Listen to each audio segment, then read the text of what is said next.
Hello guys, and firstly I hope that you're all keeping well and keeping safe. Now this is a breakdown of Aussie dollar and US dollar. Now I'm not sure, I do apologize, I'm not sure if you can hear the background noise around me. It's quite loud here, so I do apologize. But yeah, this one was pretty straightforward, and we'll go through how I came to the trade I took this morning. Where was it? This AU short. It did take me out at break even eventually. What the heck was that?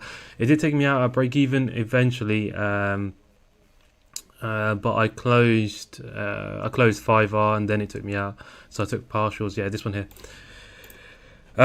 So yeah, and this one was actually sent in. It was sent in. There it was. So it was sent in. So yeah, how did I get here? Now, AUD/USD as shown in the Outlook video, where we had our POI. Now, we broke structure from a daily OB, right? This daily OB that actually broke structure. Now, you'll probably question whether it's going to be this one or this one that actually broke the structure. It's a bit unclear to me personally. However, if we count the overall move, if you start questioning, which one it's going to be, because that was a POI and price didn't respect it, which is fine, which is fair enough. But I still feel that this is the whole order block, this candle here, this blue one, that caused this big move, well, impulsive move. Now, if we're thinking about it from our two rules, right, that was just the impulse that went from here to here, right? So this move back is simply the retrace that we're looking for, because it's not confirmed that it's going to be a bearish trend. Okay, so just bear that in mind. It's not confirmed that price is bearish. So this would be entry type number 1 if we're looking for an entry here or entry here. Okay, but remember, to make it a high probability entry, we look for either entry type number 1 or entry type number 2 on a lower time frame. That's essentially how it works, right? So we got the higher time frame bias is the fact that we just broken structure. So potentially this could either be a liquidity grab and price can continue, or it can react to at an OB here and then price can continue to the downside. So if we do catch a nice trade, it'll be very nice it could be a nice swing should it break the structure and we follow the price up along. But let's go to the 4-hour and see what happens there. So on the 4-hour, so what can we see is where we had the daily break of structure, right? We could see this massive 4-hour impulse here. Oh, sorry, I don't know why I was shaking there. We got this massive 4-hour impulse here, which went on to break structure, right? And then we had a successful retrace, which went on to break this structure. Now, we've got the impulsive OB somewhere up here, and we've got the successful retrace. Now, I didn't look for an entry here. Why? It's because for me personally, I would have preferred to have a bigger retracement purely because of the daily situation. But remember from the Outlook video, we were looking for shorts from somewhere around this wick, right? Which it didn't respect anyway. And if you go to the 4-hour, it was here. So the successful retrace doesn't really marry up. To be fair, using the 4-hour, so you don't really have the multi-time frame analysis. And even though this is a liquidity wick, it didn't break structure, didn't do anything, it didn't. So for us, for me personally, I wouldn't class that as a POI, and I wouldn't even want to even look to trade it. We know that there's a POI sitting here, but is anything actually standing out? Apart from this liquidity wick, nothing else is really standing out, right? Now, if we go through the time frame, so this one, if we go to the hourly, and this is where I saw it. Now, this is where I became a little bit confused. Not confused, but it sort of questions, which OB you want to take. Now, that is an OB in its own right, but if you think about it, from a structure point of view, does price really, this is what solidified why I went for the lower one here, even though this top one is still valid from the higher time frame, right? We can see that this high was created by this low, right? Because there's no other low that was created in between. No, there wasn't. So that was the low and that was the high. This low, okay, was broken by this move here. So the order block that is sitting here is this one, and then when we refine it, we end up coming to this candle, right? This candle was already mitigated by this one, and then what we did, we formed a base, and then it went on to break structure. Now, as you can see here, it clearly broke, right? So this base being said, we know that we've got this very clear order block sitting here, right? And then if we refine this going down the time frames, so at this point we should know that you simply just flick through the time frames, and I don't know why I did it so stupidly, because I simply should have just done it this way. So if we flick through the time frames on this end, if we keep going, so on the 2 minute, and this is where I saw the clearest order block within that, okay, and that is where I refined that POI to, that hourly refined to this one. Why didn't I pick this one? It's because it didn't really didn't really break any structure. For example, we created a low here, then a failed structure, then it impulsed and broke structure. So if you're thinking about it from that sense, that's the one that caused the impulse within the hourly time frame. Now, bear in mind, this is just a POI. It can react here. Should it react there? It could do. But for me personally, I can't see any reason for it to even react there. There isn't. Yeah, it's got no reason to. The main impulse came from here, right? That impulsive down move came from here. Now, if we go back to where price was when it got there, so this one was quite an early one, and I was actually awake. Not thankfully, I mean I was awake anyway.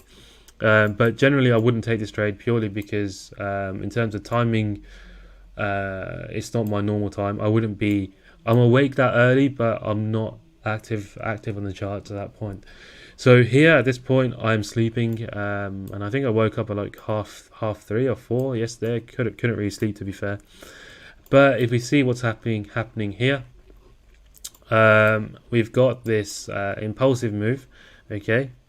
So that's not rule number 1. We got the impulse, and then we had a successful retrace, which went on to break structure. This break of structure originated from here. Now, for me, at this point, I was not active. I did not look at the charts. I was active somewhere around here, so I know I missed a successful retrace, which is fine because I would have lost that one anyway. So in that sense, I was lucky. What can we see here is what caused this move. The first initial move is this one. So I had full reason to take the trade off this one. So my entry point was off the open. Let me get rid of that. Entry point was on the open, and then I had a 2-pip stop loss on this one, as usual. And there we go. And then it did well, and then it just came back at break even. And where did it come back at break even? Yeah, actually, and this is another good point actually to make while we're looking at this. So in terms of moving your stop loss to break even, now there is it is subjective to you how you want to do it. But for me, if you think about it from this way, that we impulse and broke structure, right? Does price have a reason to come back here? Yes, it does. Why? That's an order block. Okay, price has a reason to come back and mitigate that order block. So I didn't move my stop loss until we had another break of structure, because the next point of interest would have been that order block there. Okay, so I didn't actually I didn't move my stop loss to break even, so I wasn't taken out on that trade at that point. I was taken out eventually, however. I was taken out oh gosh, sorry. I was taken out, hold on a sec. But you guys already know I was taken out actually at this point. Yeah, so I was taken out at entry, and then price, yeah, it's sort of playing around. I'm not looking for another entry now because it did sort of break through the structure. So I think that the next POI should be the one above, for me personally. But we'll see what happens. I don't really like this pair. Yeah, as I said, I only focused on it because I set an alert from the last Outlook video. But yeah, because as you know, this is my main watch list at the moment. But yeah, as I said, I only took the trade purely because it was there. The full rules were there, and I mean, I took 5R, so I'm not going to complain, and that's the main thing.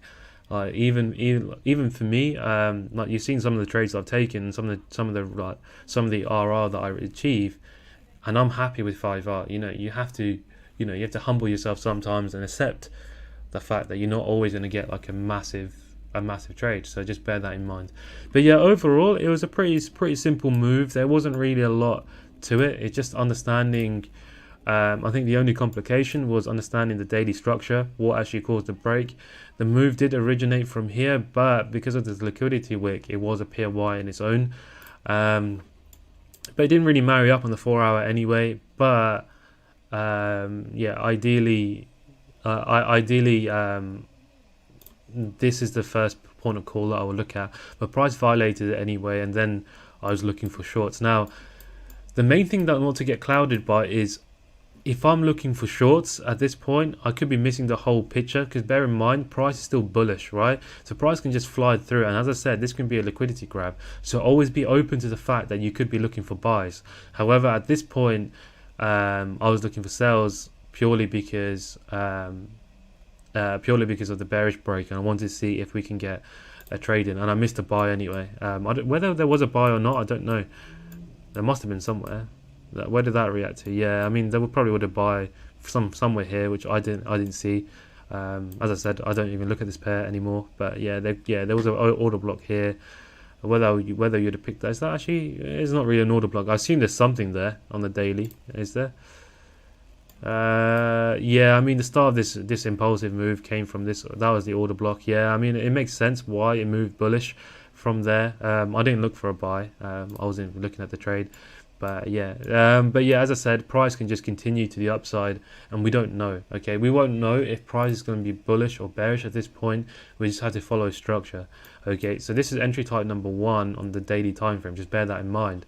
And we've just made it into a high probability trade. Even though we got stopped out at break even, the trade was a safe trade to take purely because we took it. We confirmed the trade using different time frames. But yeah, that was the breakdown of AUD USD. How do I stop this? What the heck? How do I stop? I'll be honest, I don't know how to stop this. Wait, hold on a sec. There's a way. Oh, there we go.